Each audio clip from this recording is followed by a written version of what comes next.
I stepped off the bus onto the countryside road of Lancaster, Pennsylvania, and was immediately struck by the picturesque landscape. I was here to become the caretaker of a secluded Amish farmhouse, a job I'd unwillingly agreed to due to my cousin's insistence. "Good for your writing," he'd said. There was something inherently calming about the place. The gently rolling hills, quaint farmhouse, red-bricked barn, the endless green fields, and the peace. Meanwhile, the Amish community was a puzzle for me. Dressed in their simple, old-fashioned attire, they were a group of hard-working people who enjoyed their life in the absence of modern electrical conveniences. Their initial greetings were distant but respectful.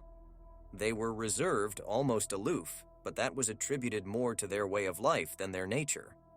The family who lived at the farmhouse comprised an elderly couple, their adult children, and a bunch of playful grandchildren.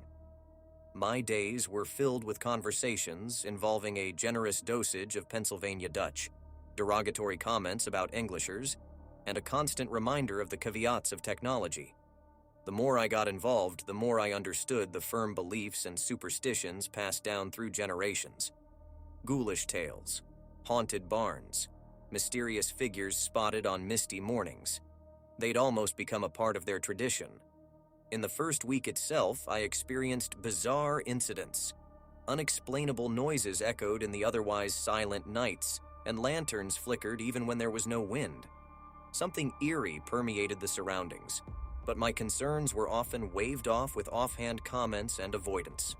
Soon, the unsettling incidents escalated. Hushed whispers in the stillness of the night, an obscure figure in the wheat field that disappeared when gazed directly at, and inexplicable disruptions in the Otherwise peaceful nights. As I delved deeper, a horrifying saga of one of their ancestors unfolded. She was a rebellious woman, practicing black magic, and was eventually ostracized by the community. Her final words were of revenge, a curse to torment her relatives till eternity. I found hidden letters and documents validating her threat, tales of her mastery of dark arts, and her link to the farmhouse even after her death. Familiarizing myself with these horrors, I became more and more convinced that the odd happenings were not mere coincidences, but the doings of this vengeful spirit. My sympathies lay with the family that had lived with this terror for years, with their faith alone stopping their fear. I resolved to help them and end this torment once and for all. For the first time, discussion on banishing the ghost was entertained. We enlisted the help of wise elders from the community to gather elements for exorcism. The prevailing quietness that night was alarmingly eerie. As we started the exorcism, the floorboards creaked under unseen weight, and the windows shook ominously. The spirit manifested itself angrily, the house groaning under her virulent wrath. Despite the terrifying ordeal, we persevered, our collective resolution and faith stronger than her dark powers. After hours of struggle, we felt a sense of lightness enveloping the house. The vengeful energy seemingly dissipated. Peace prevailed in the erstwhile haunted farmhouse. The family, relieved and grateful, thanked me profusely. I had a sense of fulfillment having helped them break free from the shackles of their ancestral curse. As I was packing, I found a Belek china doll on the ground. Its glassy eyes bore a chilling resemblance to the supposedly banished ancestor. Was it a reminder, a shadow of things to come, or just my overactive imagination? As I left the farmhouse, the last glimpse of its tranquil fields made me shudder. The memories of the eerie occurrences still haunted me. However, I had gained respect for the resilience of the family and their undying faith. I was carrying more than just a terrifying story back home.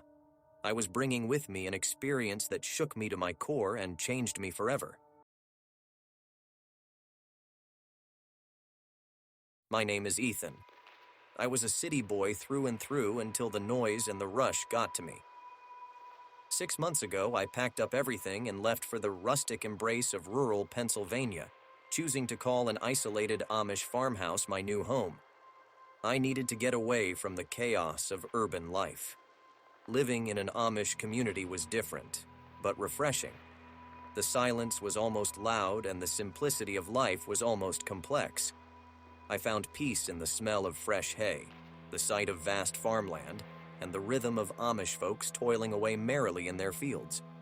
However, tranquility began to shed its skin, revealing anxiety beneath its cloak. Things that I hadn't noticed before started drawing my attention. There were secretive meetings among the Amish elders. Children often craned their necks towards the old barn with frightened eyes before being sharply reprimanded by their parents. Within my farmhouse, too, was a mystery. A locked room on the first floor which the stern-faced previous owner had told me, in no uncertain terms, to never enter. He had handed me the keys for the farmhouse but did not provide one for this room. In the silence of the nights, odd sounds from that room started echoing in my mind. I chose to respect the previous owner's instruction and try to ignore it, but uneasiness began casting shadows on my heart. One evening, I received an invitation to a unique gathering taking place once a year. At the gathering, I learned of an old legend connected to the farm about bountiful harvests and strange rituals. The shimmering firelight reflected off the matured, grave faces of the Amish, adding an element of unsettling eeriness that trickled down my spine. As I left, the old barn stood silent in the moonlight, its shadows conspiring with my fears. Spurred by the haunting legends, I decided to break the previous owner's rule. I forced my way into the locked room. Inside was a trove of ancient Amish artifacts, cryptic scriptures, and ancestral records.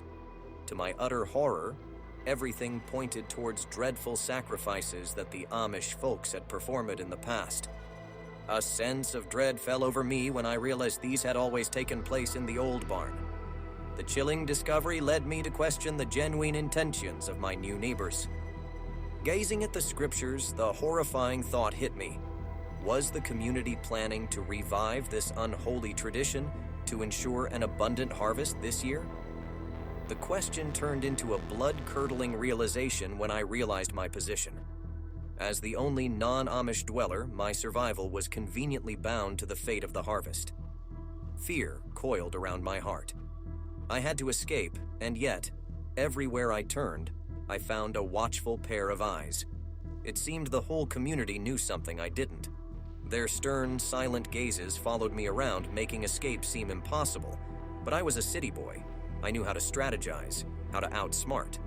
Even in an unfamiliar world, survival instincts kicked in, and thus I began plotting. On the eve of the ritualistic sacrifice, I was on my toes. I moved swiftly and silently, implementing my plan. At the stroke of midnight, I slipped away, fighting against time, the eerie quiet, and the horrifying expectations of a twisted tradition. I barely made it out alive, escaping back to the madness of the city. As relieved as I was to be back, however, I was equally traumatized. The peaceful facade of the farmhouse occasionally flashed in my nightmares, making me shudder in repulsion.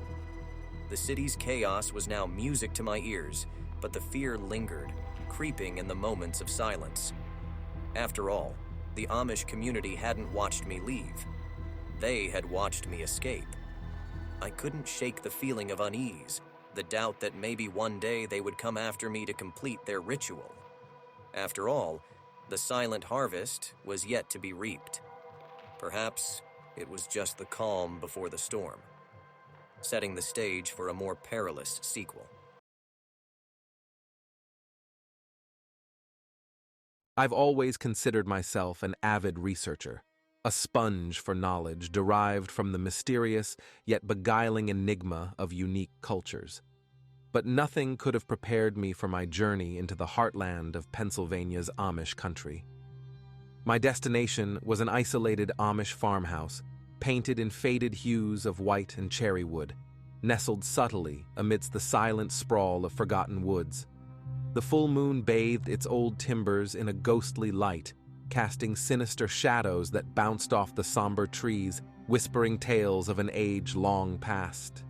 I couldn't help but feel a chill brush through me, reminiscent of a terrifying bedtime story come to life.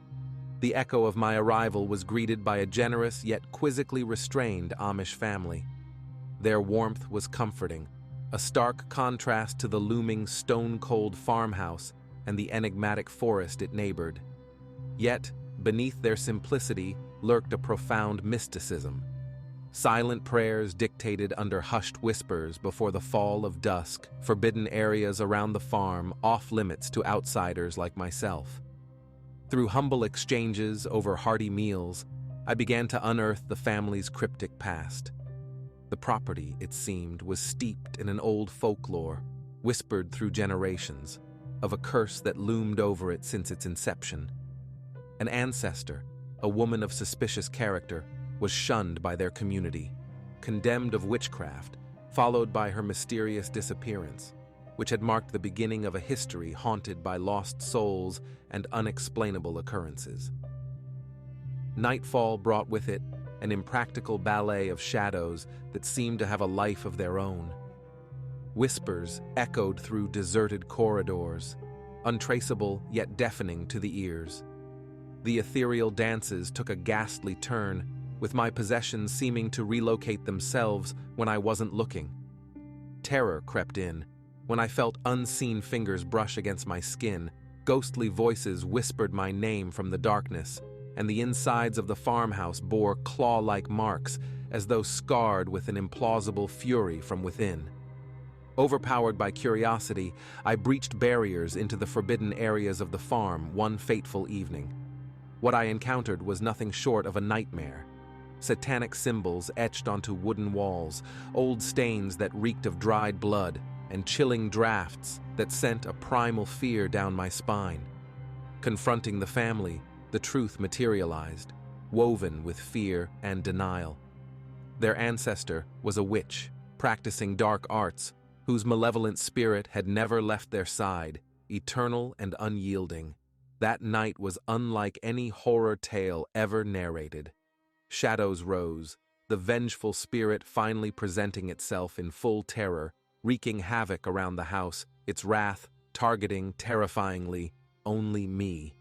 I began a harrowing game of survival, scrambling through the darkness, trying to safeguard myself and the unlucky Amish family from a force far beyond mortal understanding. In hopes of ending the nightmare, the family sought the aid of the committed Amish elders, respected figures of the community equipped with the ability to execute an exorcism. A battle, fierce and unyielding, began, a tug-of-war between unseen forces of sacred purity and relentless malevolence, the farmhouse echoing with otherworldly screams and pleas. Finally, a serene calm swept through, the rageful spirit seemingly conceded to the strength of human faith and community, the house returning to its prior tranquility. With a sigh of relief, the family embodied a collective sense of recovery, enshrouded in an unspoken dread of another horrifying episode. Bound by their request, I promised to keep the terrors of the farmhouse a secret, weaved with a sense of empathy for their struggle against horror. I left the farm amidst the break of dawn, the echo of unperturbed chirping of birds, strangely unfamiliar and disconcerting. And still, as I drove away from the farmhouse, a cold shiver ran down my spine. The rear-view mirror mirrored the site of an old Amish farmhouse, now more ghostly in the splatters of the early unknown sun. It was peaceful, yet, oddly enough, I still carried an eerie apprehension. Somehow I knew the spirit of the shunned could have hardly left permanently. For after all, didn't it always reside, lurking in the hushed whispers, the dreaded darkness, and the cursed folklore, bound forever in its unholy reign? You wouldn't find a more peaceful place on earth than the quaint farmhouse that lay nestled amidst the amber wheat fields. It sat remote, under the wide-open countryside sky, painted in pastel hues of the setting sun. As a busy modern man living in a perpetual whirlwind of city life, I sought refuge here, seeking a taste of the unhurried Amish life. I wanted a week of quiet, no phones, no internet, just the soothing rhythm of a life that revolved around nature and honest labor. The journey to the farmhouse was arduous, paved with confusion and poorly marked roads, but at last I met refuge. The Amish, with their straw hats and conventional dresses, radiated warmth that matched the homeliness of their land. However, The lack of technology confounded my city-bred sensibilities. They lived every day as if it was 100 years back, with no TV, no internet. Even electricity seemed scarce. Over dinner one evening, Elder Jedediah broke the breed and passed to his left. Between bites of hearty stew, his gravely voice spun a tale, a village legend of silent bells. An antique bell tucked away in the village that warningly sat quiet. Its silence was a necessary curse, for its chime brought forth unnameable misfortune, eerie happenings, and spectral visitors. That night, my sleep was punctuated by unnerving whispers of wind and what seemed like the distant tolling of a bell, which any conscious mind would pass as an echo playing tricks. An echo without a source. The sound was enchanting, yes, but equally haunting, cutting through the silence of the night in sharp, poignant pangs. But weren't the bells supposed to be silent? The winds brought the sound night after night, taunting my sanity. The bell's echo seeped into the day with peculiar phenomena, disembodied shadows, objects displaced, the mysterious vanishing of farm animals. It started to shatter the serenity of the place, the once comforting silence now stirring up anxious knots in my stomach. When I questioned the community, they denied hearing anything. Curiosity stoked and fear agitated. I decided to unravel the mystery. Veiled under layers of forgotten times and dust, inside a hidden chamber beneath barn-aged wood, I found the bell, large, silent, decaying with time. Its once shiny surface was dulled, untouched by human interaction for many a decade. My hasty discovery seemed to have poked the sleeping beast. The echoes in the wind were louder now, more resonant, more eerie. Figures from the corners of my visions appeared more solid. The eerie occurrences escalated. Sleep deprivation and fear had morphed my quiet retreat into a nightmarish reality. I had to silence the bell. Under Jedediah's guidance, I performed a ritual with chalk and an odd assortment of symbols to mute the bell. Each step challenged my mental and spiritual resolve. The echoing bell and shadowy figures growing more terrifying, their presence more tangible. The final ringing of the bell was deafening, reverberating throughout the chamber and culminating in an ear-shattering crescendo of echoes. I completed the ritual as the bell silenced all at once. There was a profound silence, absolute, deafening, relieving. It felt like the world had taken a deep, collective sigh. The echo was gone, the abnormalities seemed to have ceased, and the weight of perpetual dread lifted off my chest. I bade farewell to the community. Their happy faces waved, hearts lighter. The unsettling experience of the silent bell had not only heightened my sensitivity towards practices deemed archaic, but also changed my perspective on secular superstitions and spiritual encounters. As the car ambled down the dirt pathway, taking me back to the technologically advanced world, the quiet was disturbed by a faint echo of the bell. It was just my imagination, I thought, but couldn't shake off the icy chill that prickled up my spine, lingering until the farmhouse disappeared from view. There's something to be said about the allure of simplicity, something untamed and raw about it. And as an aspiring anthropologist, this natural magnetism drew me toward the Amish community. It was just the perfect setting for my final year project, an old, storied farmhouse nestled in the heart of Amish country. I figured I would get an unadulterated look at the untouched society, an anthropological goldmine, if you will. My name's Sam, by the way. The farmhouse sat, a venerable relic of the past, yet alive with activity. There was a rhythmic hustle and bustle to the Amish life that intrigued me. I was received by Jacob and Martha, a gentle old couple who warmly opened the doors of their home to me, their lively smiles nestled within countless wrinkles. Despite their affable natura, a tingling sense of unease draped over me like a cobweb, barely perceptible, yet subtly alarming. During the first night at the farmhouse, a soft whispering hum infiltrated my sleep. It was a distant, distorted echo of hushed conversations and the faint tintinnabulation of sobbing.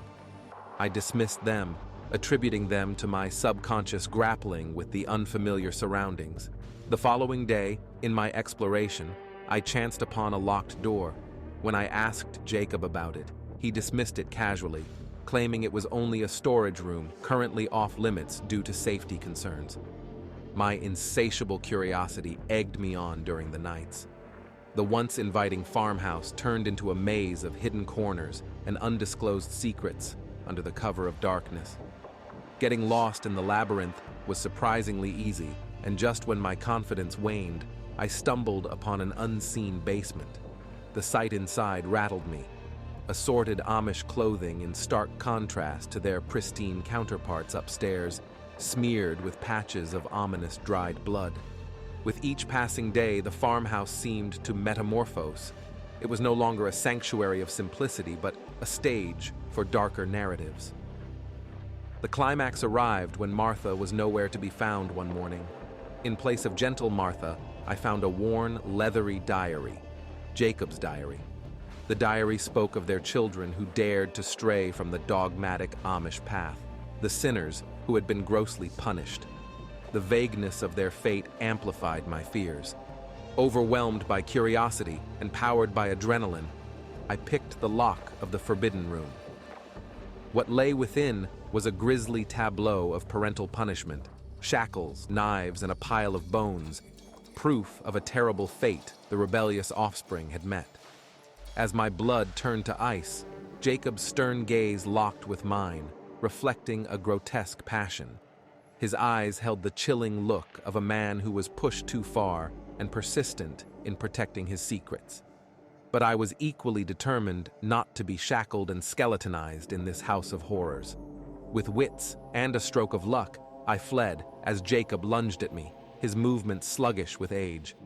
Sweat trickled down my spine as I sprinted towards the open fields, obscured by the enfolding darkness. My frantic escape ended with the thundering presence of local authorities, their solemn faces staring back at me as I spilled my dreadful tale to them. With the old man apprehended, a thorough search of the farmhouse revealed another shocking secret. Martha, the once jovial lady, was found in a secluded compartment, her senses muted with sedatives and her spirit truncated by her husband's tyranny. The gruesome discovery led to a chain reaction of events which subsequently reopened many cold cases in the county, a sinister link to the seemingly serene farmstead. The ordeal forever left its imprint on me, tattooing a stark reminder of how placid exteriors could harbor dreadful horrors behind their facade. My thirst for understanding cultures remains, albeit slightly jarred, but the harrowing experience spurred an added flavor to my anthropological pursuits, the exploration of the dark recesses that nest within the tranquil and the ordinary.